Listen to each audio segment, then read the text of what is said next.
اگر فرض کیجئے کہ 140 کروڑ مسلمان اس دنیا میں ہیں تو 30 کروڑ کے قریب جو ہیں وہ عرب ہیں، باقی 110 کروڑ جو ہیں، 1 ارب سے زیادہ تو غیر عرب مسلمان ہیں۔ ان میں سب سے بڑے مجرم جو ہے وہ ہم مسلمانوں نے پاکستان، ہم نے ایک تقسیم کرائی اسلام کے نام پر، ہم نے کہا کہ ہم اسلام کا نظام قائم کریں گے، اور اللہ نے ہمیں معجزے کے طور پر حکم عطا کر دیا پاکستان۔ اب قمری حساب سے 63 برس گزر چکے ہیں، جو آپ 61 کہتے ہیں، اگر قمری حساب رکھے 63 برس ہو چکے، کہاں ہے وہ اسلام؟ لہذا مستقل۔ لیکن اب اس میں یہ ضرور ہے کہ ابھی پاکستان کے معاملے کو میں سمجھتا ہوں کہ ہینگنگ ان دی بیلنس والا معاملہ ہے، ابھی نہیں کہہ سکتے۔ اللہ تعالیٰ شاید کوئی توفیق دے دے، کوئی معجزہ ہو جائے، کیونکہ میرا تو یقین یہ ہے کہ یہ قائم بھی معجزے سے ہوا ہے، جس پر میں نے تفسیراً کتاب میں لکھا ہوا ہے اپنی استحکام پاکستان، اور اب کوئی دوبارہ معجزہ ہو سکتا ہے۔ اور وہ معجزہ کیا ہوگا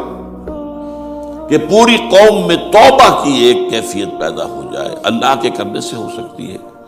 تمام انسانوں کے دل جو ہے اللہ کی 2 انگلیوں کے مابین ہے، حضور نے ہمیں خبر دی ہے، جدھر چاہتا ہے پھر دیتا ہے، تو کوئی عجب نہیں کہ ایسا ہو جائے۔ بہرحال اس اعتبار سے میں آپ سے عرض کر رہا ہوں کہ یہ پاکستان کے بارے میں نے جو آپ کو 2 آیتیں سنائی ہیں سورہ انبیاء کی، اس آخر کے حصے میں آئی ہیں سورہ انبیاء میں، وَإِنْ أَدْرِي أَقَرِيبٌ أَمْ بَعِيدٌ مَا تُوعَدُونَ۔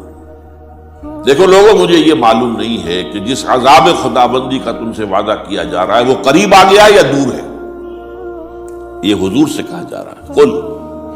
آپ یہ کہہ دیجیے، إِنْ أَدْرِي أَقَرِيبٌ أَمْ بَعِيدٌ مَا تُوعَدُونَ۔ ساتھ ہی یہ بھی فرمایا وَإِنْ أَدْرِي لَعَلَّهُ فِتْنَةٌ لَكُمْ وَمَتَاعٌ إِلَىٰ حِينٍ، اور مجھے نہیں معلوم، ہو سکتا ہے کہ یہ تمہارے لیے ایک فتنہ بن کر معاملہ آ گیا ہو اور ابھی تمہیں اور مہلت دے دی جائے۔ اس حوالے سے ہم نہیں کہہ سکتے، اب آپ کو معلوم ہے میں تفصیل سے بیان کر چکا ہوں جس طریقے سے مجموعی طور پر پاکستان میں گھیراؤ کیا گیا ہے، اور جس طریقے سے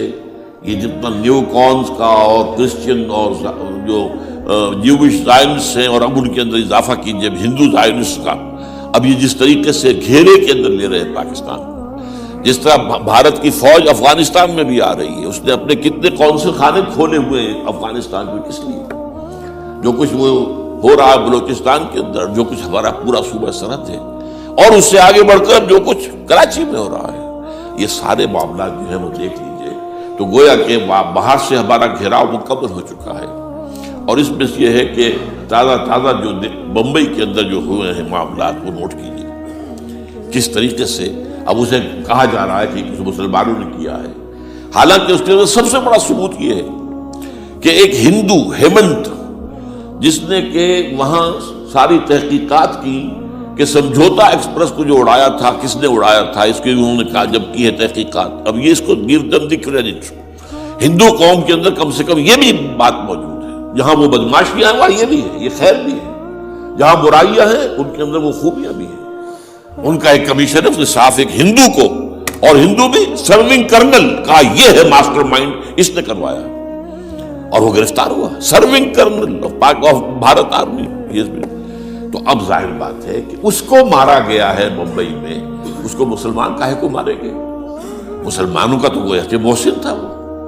مسلمان کس وجہ سے اسے مارے گئے؟ اسے مارنے والے کون ہیں؟ وہی ہندو زائنسٹ کہہ لیجیے ان کو، یا ہندو تشدد پسند کہہ لیجیے، جو پاکستان کو ختم کرنے پر تلے بیٹھے ہوئے ہیں۔ یہ ان کا در حقیقت کام ہے کہ اس شخص نے اتنی بڑی حرکت کی کہ ہمیں جو ہے ہماری سازش کو بے نقاب کر دیا۔ تو اصل میں لیکن یہ سب کچھ جو ہو رہا ہے وقتی طور پر تو بہت ذرا طوفان اور جوش آیا تھا، معلوم ہوتا تھا کہ شاید 9/11 والا معاملہ جو تھا نیو یارک کا،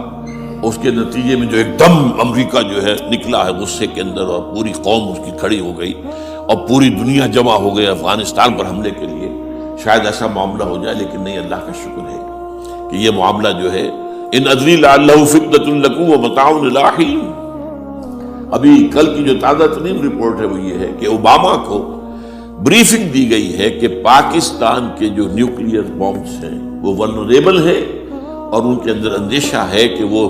جو ہے شدت پسندوں کے ہاتھ میں نہ پڑ جائے۔ اس کو کوئی نہ کوئی بہانہ انہوں نے بنانا ہے، یہ جو میں آپ سے عرض کر چکا ہوں۔ کچھ ہمارے لوگوں کو یہ امیدیں ہو گئی تھی براک اوباما کے آنے سے. یہ میں نے پھر اس کے بعد ایک مضمون میں پڑھا ہے، آپ کے لیے بھی نئی بات ہوگی. براک کا لفظ جو ہے اس میں، یہ بھی اسلامی ہے، یہ برکت سے ہے، اس لیے کہ اس کا باپ جو ہے وہ سواحلی علاقے کا، سواحلی زبان جو ہے، کینیا کا ساحلی علاقہ جو ہے وہ سواحلی زبان جو ہے اس میں عربی کی بڑی آمیزش ہے، کیونکہ وہ تو بہت قریب ہے نا، عرب سے کتنا فاصلہ ہے، وہ درمیان میں وہ ریڈ سی ہے، بڑا چھوٹا سا سمندر ہے، تو سواحلی زبان میں عربی اثرات ہے. تو یہ برکت والی بات، جیسے ہم کہتے ہیں کسی کا نام برکت حسین، برکت علی، تو یہ وہ ہے باراک برکت والا، باراک حسین، اور پھر حسین کا نظر موجود. تو اس سے بڑی توقعات ہو گئی تھی، لیکن نظر یہ آ رہا ہے کہ جو بش کا ایجنڈا تھا، اس لیے کہ اصل میں اس کی پالیسی بنانے والے میں آپ کو بتا چکا ہوں، کوئی ایک فرد نہیں ہوتا وہاں تو پورے ادارے ہیں، بڑے بڑے تھنک ٹینکس ہیں. اور یہ ثابت ہو گیا ہے کہ اس اوباما نے آتے ہی سب سے زیادہ کٹر جو زائرسٹ تھا امریکہ کے اندر، جس کا نام ہی اسرائیل ہے، اسرائیل رحم جو ہے، اسرائیل رحم ایمانویل، اس کو اپنا بنایا chief of the white house staff. اور یہ وہ شخص ہوتا ہے کہ جو گویا کہ جس کے گھیرے میں ہوتا ہے صدر امریکہ کا. صدر سے کون مل سکتا ہے، یہی فیصلہ کرے گا، کون نہیں مل سکتا یہ فیصلہ کرے گا، کون سی رپورٹ صدر تک جائے گی یہ فیصلہ کرے گا، کون سی رپورٹ روک لی جائے گی یہ فیصلہ کرے گا. تو گویا کہ صدر کے کان بھی ہو، صدر کی آنکھ بھی ہو، لہذا صدر جو ہے اس کے تو اوپر گھیرا ہوتا. اور اس سے بھی آگے بڑھ کر نوٹ کیجیے، میں نے آپ کو پہلے بتایا بھی تھا، ساؤتھ ایشیا کے لیے اس نے اپنا ایڈوائزر بنایا ہے ایک ہندو کو. اس کا نام ہے سونال شاہ. اور یہ جو ہندوؤں کی تنظیم ہے، جو انتہائی جو ایکسٹریمسٹ ہندو ہیں، وشوا ہندو پریشد، یہ وشوا سری پرشانت ہے، جس کا اسٹوڈنٹ ونگ ہے بجرنگ دل کا. یاد ساؤتھ ایشیا سے مراد بھارت اور پاکستان، اس کے معاملات میں اس کا ایڈوائزر جو ہے سونال شاہ ہے. تو حالات جو ہے اس اعتبار سے انتہائی یوں سمجھیے کہ خطرناک